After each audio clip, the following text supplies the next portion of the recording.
రైతు రుణమాఫీపై కసరత్తు మొదలుపెట్టింది తెలంగాణ సర్కార్.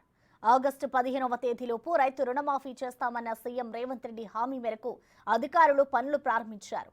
వారం రోజుల్లో కేబినెట్ సమావేశం నిర్వహించి అర్హులైన ప్రతి ఒక్క రైతుకు పంట రుణాలు మాఫీ చేయడానికి తెలంగాణ ప్రభుత్వం దృష్టి పెట్టింది.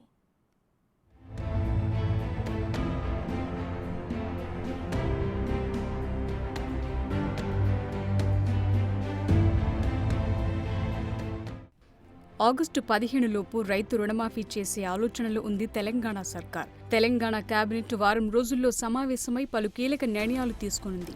రైతు రుణమాఫీ విధి విధానాలపై కేబినెట్లో చర్చించి నిర్ణయించనున్నారు. ఈ నెల చివరన లేదా వచ్చే నెల మొదటి వారంలో అసెంబ్లీ సమావేశాలు నిర్వహించనున్నారు.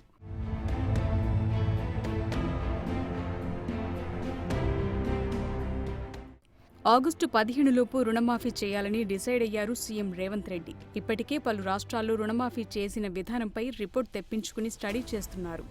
పీఎం కిసాన్ సమ్మాన్ నిధి నిబంధనలను రుణమాఫీకి వర్తింపచేసే ఆలోచనలో ప్రభుత్వం ఉంది. సీఎం, మంత్రులు, ఎమ్మెల్యేలు, జెడ్పీ చైర్మన్లతో పాటు ముఖ్యమైన ప్రజా ప్రతినిధులు, ప్రభుత్వ ఉద్యోగులను రుణమాఫీ నుంచి తొలగించే ఆలోచన చేస్తోంది ప్రభుత్వం. రైతు రుణమాఫీకి నిధుల సేకరణకు కార్పొరేషన్ ఏర్పాటు చేయాలని ప్రభుత్వం భావిస్తోంది. వారం రోజుల్లో నిర్వహించే కేబినెట్లో వ్యవసాయ కార్పొరేషన్కు ఆమోదం తెలిపే అవకాశం ఉంది.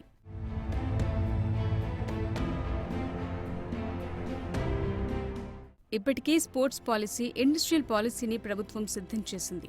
ఈ రెండు పాలసీలను కేబినెట్లో ఆమోదించే అవకాశం కనిపిస్తోంది. దీంతో పాటు విద్య, వ్యవసాయ కమిషన్లు ఏర్పాటు చేస్తామని సీఎం రేవంత్ రెడ్డి ప్రకటించారు. ఈ రెండు కమిషన్ల ఏర్పాటుకు కేబినెట్ ఆమోదించే అవకాశం ఉంది.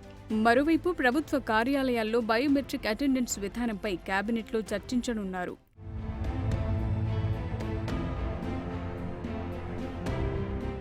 మొత్తంగా ఆగస్టు 15 లోపు రైతు రుణమాఫీ చేయనుంది తెలంగాణ ప్రభుత్వం. వారం రోజుల్లో నిర్వహించనున్న కేబినెట్లు పలు కీలక నిర్ణయాలు తీసుకునే అవకాశం ఉంది. ఈ నెల చివర్లో లేదా వచ్చే నెల మొదటి వారంలో అసెంబ్లీ సమావేశాలు జరిగే అవకాశం ఉంది. తెలంగాణ కేబినెట్ తీసుకున్న నిర్ణయాలను అసెంబ్లీలో చర్చించే అవకాశం ఉంది.